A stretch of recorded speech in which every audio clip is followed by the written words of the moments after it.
ఇచ్చే పండ్లల్లో మూడవ పండుగ బొప్పాయికి స్థానం ఉన్నది.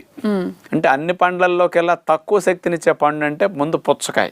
ఓకే. అంటే 100 గ్రాముల పుచ్చకాయ 16 క్యాలరీలు, 100 గ్రాముల కర్బూజా 17 క్యాలరీల శక్తి. ఓకే. ఆ రెండు సమానం అనుకోండి. 100 గ్రాముల బొప్పాయి వీటికి డబల్ 32 క్యాలరీ శక్తి. అంటే ఇతర పళ్ళన్నీ వీటన్నిటికంటే ఎక్కువ శక్తినిస్తాయి. ఓకే. అందుకని ఎవరు తిన్నా పెద్ద బరువు పెరగటం కానీ ఇట్లాంటి సమస్యలు ఏమి ఉండవు. ఎంత తిన్నా బొప్పాయి వల్ల ఏ విధమైన హాని ఉండదు.